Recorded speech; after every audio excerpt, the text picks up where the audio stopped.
Salam alaikum, bonjour. Bon, alors je vais traiter une partie du cours de la cinétique chimique. Donc ici, la vitesse volumique de réaction. Bon, alors par définition, la vitesse volumique de réaction est donnée par la relation V de T. La vitesse est égale à 1 divisé par V, le volume du mélange réactionnel fois d de x sur dt. Alors, d de x sur dt, il représente la dérivée de l'avancement x. Donc, d de x sur dt, en maths, elle est notée x' de t. Donc, la dérivée de l'avancement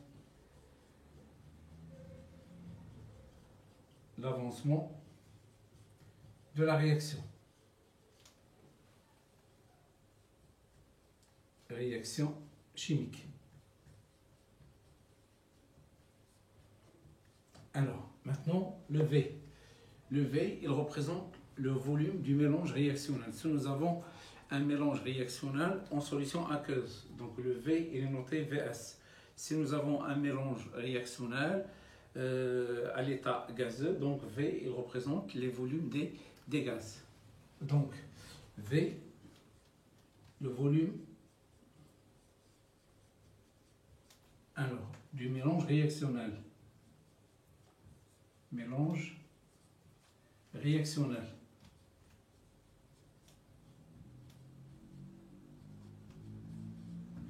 Bon, alors maintenant, l'unité de V, donc nous avons l'unité de dx, c'est la mole, dt, c'est seconde, V, il est donné en litres, et c'est litres, mol moins 1, donc il est donné en c'est mol, litre moins 1, seconde moins 1. Alors même parfois, on peut mettre l'unité de dt en minutes ou bien en heures. Alors pour déterminer, pour calculer la vitesse d'une réaction à un instant donné, il faut préciser, c'est-à-dire l'exercice va vous préciser la date t. Donc on va essayer de la calculer d'une manière graphique, c'est-à-dire on va vous donner le graphe x en fonction du temps, l'avancement en fonction du temps. Alors l'avancement en fonction du temps, c'est une fonction croissante. Donc x, il augmente, augmente, augmente, augmente. À partir de cet instant, il devient constante. Bon, alors cet instant-là, il représente t final. Donc on va reparler de t final. Alors maintenant, on va essayer de calculer la vitesse de la réaction à un instant donné. Donc je vais choisir l'instant t est égal à 12 minutes. Qu'est-ce que vous allez constater? Vous allez constater que dans la courbe, on va vous tracer ce qu'on appelle la tangente. Donc 12, vous faites la projection, vous avez ici un point.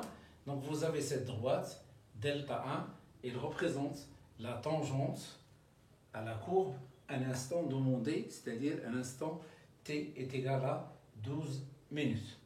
Alors donc, il suffit pour calculer V à l'instant t, il suffit de calculer le dx sur dt. Le dx sur dt, on va le calculer graphiquement. Qu'est-ce qu'il représente graphiquement? Il représente la pente de la tangente delta. Alors pour le volume, il est parmi les données. Alors donc, je vais choisir ici, sachant que le volume, voilà, sachant que V est égal à 500 litres. Et donc, calculer la vitesse à l'instant t est égal à 12 minutes et la vitesse V à l'instant t est égal à 0, l'instant t1 égale à 12 minutes, t0 est égal à 0. Alors maintenant, on va essayer de déterminer cette vitesse à ces différents instants. Qu'est-ce que vous allez constater? Puisque je vous ai demandé de calculer deux vitesses à deux instants, à l'instant t1 12 minutes, vous constatez qu'à 12 minutes, vous avez ici 4, 6, bon. Donc là, nous avons 4, 8 et ici c'est 12. Donc à l'instant 12 minutes, vous faites la projection sur la courbe, vous constatez qu'il y a une droite. À t égale à 0, vous constatez qu'il y a aussi une droite delta 0. Cette droite delta 0, elle représente la tangente à l'instant t égale à 0. Alors ici, on va appliquer cette relation. Donc pour appliquer cette relation,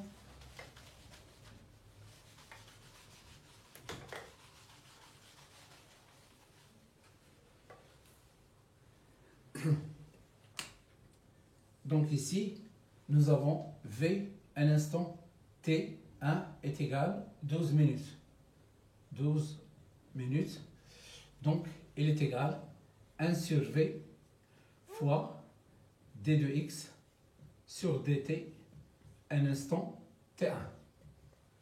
Alors, le volume, il est connu. V est égal à 500 millilitres.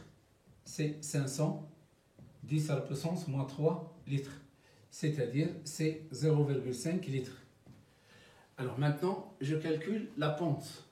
Alors, la pente, ou bien le coefficient directeur, la pente de point d de x sur dt à l'instant t1, alors est égal. Alors donc, pour calculer la pente, il suffit de choisir deux points qui appartiennent à la tangente delta 1. Donc, je vais choisir ici deux points. Donc, je vais choisir ce point-là. Je vais le noter A et je vais choisir ce point-là. Je vais le noter B. Alors, donc, A, il a deux coordonnées. Donc, celle-là, ça représente T, ça représente X, A.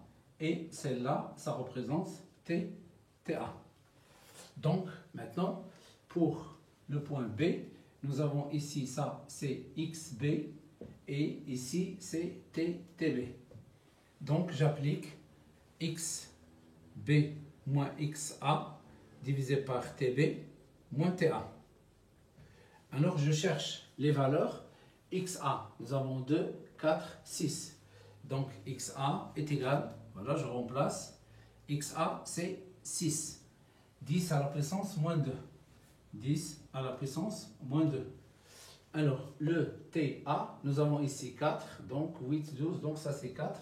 Donc ici, 4. Je vais la garder en minutes. Alors maintenant, ici, moins, le B. Donc, le B, XB. Donc nous avons 2, 4, 6, 8, 10, 12. Donc ici c'est 12. 10 à la puissance moins 2, divisé par l'instant pour B. Nous avons ici 4, 8, 12. Alors, 12, ici c'est 16, donc ici c'est 18. Donc, divisé par 18. Alors, je calcule, elle est égale à, donc 12 moins 6 c'est 6, 6, 10 à la puissance moins 2, divisé par 14, 18 moins 4, ça donne 14. Bon, alors je fais le calcul, ça donne 3 divisé par 7. La calculatrice. Alors donc nous avons 6, 10 à la puissance moins 2 divisé par 14. Donc est égal à 4,29 10 à la puissance moins 3. À peu près 4,3. Donc d de x sur dt à l'instant t1 est égal à peu près 4,3 10 à la puissance. Alors 10 à la puissance moins 3. Moins 3. Alors l'unité c'est mol par minute. Ou bien mol minute moins 1. Maintenant je cherche la vitesse. Donc la vitesse V à l'instant T1 elle est égale. Alors le volume V c'est 500 millilitres. C'est-à-dire c'est 0,5 litres. Donc 1 divisé par 0,5 multiplié par 4,3, 10 à la puissance moins 3. Donc il est égal, donc c'est multiplié par 2. 1 sur 0,5 c'est 2, donc ici ça donne 6, ça donne 8,6, 10 à la puissance moins 3. Alors c'est mol, alors litre moins 1, minute moins 1. Donc je vais mettre l'unité ici, en bas, donc mol, litre moins 1, minute moins 1. Bon, donc celle-là, ça représente la vitesse à l'instant T1. Et le T1, il est égal à 12. Voilà l'instant T1. Bon, alors maintenant, pour calculer la vitesse à l'instant T égale à 0, donc on va travailler de la même manière. Nous avons, c'est-à-dire parmi les données, nous avons une tangente qui est déjà tracée, delta 0. On doit choisir deux points particuliers dont les coordonnées sont faciles à lire. Donc je peux choisir ce point-là, dont les coordonnées 0, 0, et je peux choisir ce point-là. Je peux le noter, puisque j'ai noté ici A, B, celle-là c'est M, alors ce point-là, je peux le noter un point C. Donc, je vais choisir le point C. Alors, qu'est-ce que je constate ici? Donc, je cherche les coordonnées du point C. Alors, je calcule la vitesse à l'instant T égale 0 et je vais la comparer avec la vitesse à l'instant T1 dont la valeur est 8,6 10 à la puissance moins 3. 8,6 10 à la puissance moins 3. Donc on a calculé V à l'instant T1 est égal à 8,6 10 à la puissance moins 3 mol litre moins 1 seconde moins 1. Alors maintenant on cherche la vitesse à l'instant T0 égale à 0. Donc elle est égale à 1 sur V fois d de x sur dt à l'instant t0 égale 0. Donc, je cherche la pente dx sur dt. Donc, le dx sur dt à l'instant t égale 0. Donc, il est égal à la variation. Donc, je vais choisir ici le point C et le point O. Donc, je vais mettre ici xc moins xo divisé par tc moins t0. Alors, donc, est égal. Alors, x pour le point O, c'est 0. Ici, c'est 0. Alors, xc, c'est la valeur de xb. C'est-à-dire, xc, c'est 2, 4, 6, 8, 10, 12. 10 à la puissance moins 2. Donc, 12, 10 à la puissance moins 2. Alors, le t, donc, pour chercher le t du point C, alors je fais la projection, la voilà, hop, hop, hop, hop. Qu'est-ce que je constate? Le TC c'était A, c'est-à-dire il est égal à 4 minutes. Donc voilà, 4 minutes. Alors maintenant, je remplace 12 divisé par 4, ça donne 3. Donc ça donne 3, 10 à la puissance moins 2. Mol, alors minute, moins 1. Alors maintenant, je remplace ici. Je remplace V, c'est 0,5. Donc, j'ai V à l'instant t égale à 0. Il est égal à 1 divisé par 0,5 fois 3, 10 à la puissance moins 2. Bon, donc 1 divisé par 0,5 c'est 2 fois 3, ça donne 2, 10 à la puissance. Donc, V à l'instant. Donc, la vitesse V, voilà. Donc celle-là, elle est égale à 6, 10 à la puissance moins 2 mol, litre moins 1, minute moins 1. Alors, en comparant celle-là avec celle-là, donc ici je peux la transformer sous forme de 60 10 à la puissance moins 3. Donc le V à l'instant t égale 0, il est égal à 60 10 à la puissance moins 3, mol, litre moins 1, minute moins 1. Alors, en comparant celle-là avec celle-là, qu'est-ce que je constate? que la vitesse volumique de réaction à l'instant t égale à 0, cette vitesse a une valeur maximale. Il est supérieur. Alors on constate aussi, donc puisque V à l'instant t égale à 0 est supérieur à V à l'instant t1 est égal à 12 minutes, ce qui implique que la vitesse de la réaction, elle diminue au cours de la réaction. On va essayer de savoir quels sont les responsables de cette diminution. Alors maintenant, à l'instant, je constate ici que x, il augmente à partir de cet instant. Alors là, je vais l'appeler t final. Alors, t final. Donc, si l'instant t est supérieur à t final, qu'est-ce que je constate? Je constate que x reste constante. Donc, remarque, pour t supérieur ou égal à t final, alors x est égal à une constante. Voilà, constante. Bon, puisque x égale à une constante, donc dx sur dt est égal à 0.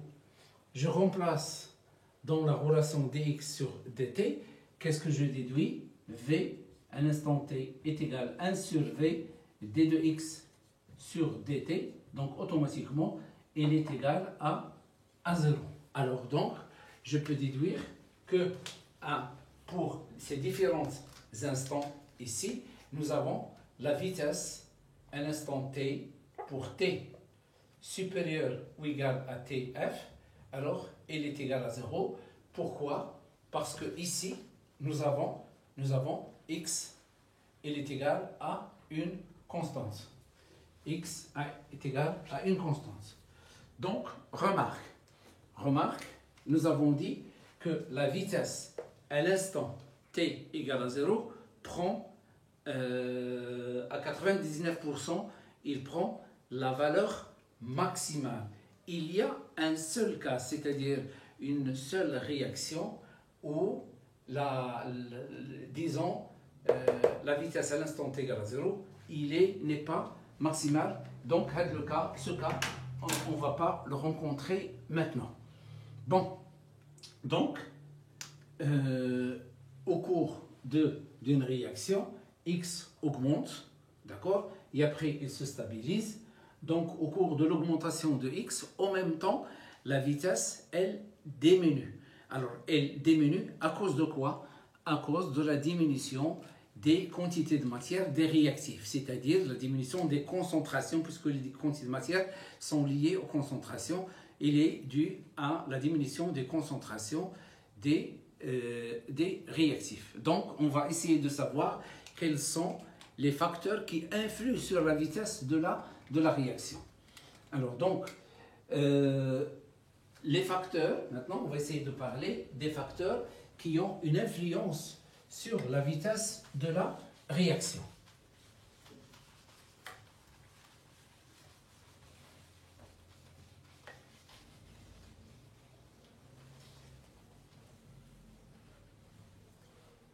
Donc, les facteurs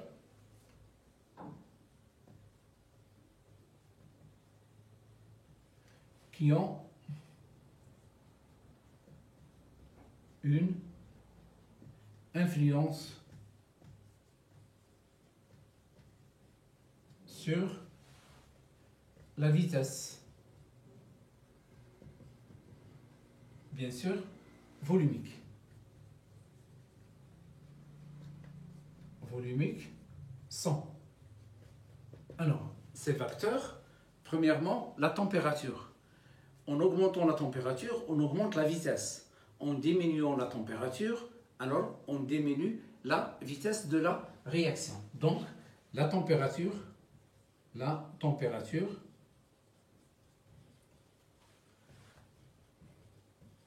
Alors, le deuxième facteur, c'est la concentration des réactifs. La concentration des réactifs. Donc, lorsque la concentration des réactifs diminue, la vitesse de la réaction, elle diminue. Donc, la concentration concentration des réactifs. Alors maintenant, on peut augmenter parfois la vitesse de la réaction en utilisant une matière qui ne participe pas à la réaction. Cette matière qui ne participe pas à la réaction, il s'appelle le catalyseur. Donc le catalyseur n'est pas un facteur cinétique, c'est-à-dire ce n'est pas une grandeur physique comme la concentration et la température. Mais le catalyseur, c'est un corps. Ce corps-là, lorsqu'on le met en contact avec le mélange réactionnel, alors il possède l'énergie, il fournit de l'énergie au mélange réactionnel. Dès qu'il y a déclenchement de la réaction, augmentation bien sûr de la vitesse, automatiquement ce corps-là, il récupère son énergie et à la fin de la réaction, lorsqu'on essaie d'analyser ce corps-là, qu'est-ce qu'on va constater? On constate qu'il n'y a aucune modification au niveau de ce corps qui est appelé le catalyseur. Donc on peut augmenter,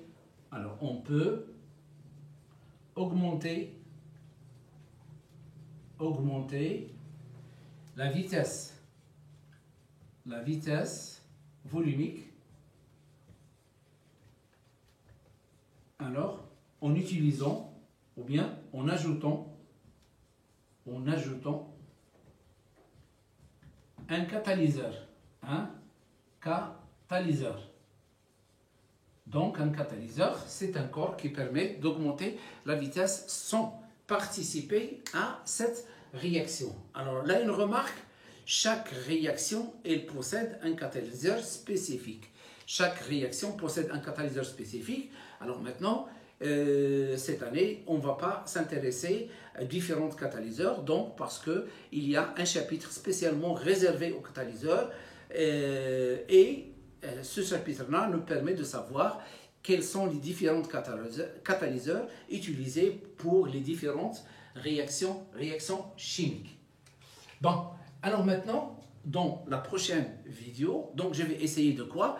Je vais essayer de trouver une relation mathématique entre la vitesse de la réaction et l'une des concentrations, soit des réactifs, soit des produits. Soit des réactifs, soit des produits. Et après, on va voir quelle est la relation mathématique entre la vitesse volumique de réaction et la conductivité. Et après, une relation entre la vitesse de la réaction et la pression lorsqu'il s'agit d'un gaz, présence d'un gaz dans un mélange réactionnel. Alors, à la prochaine.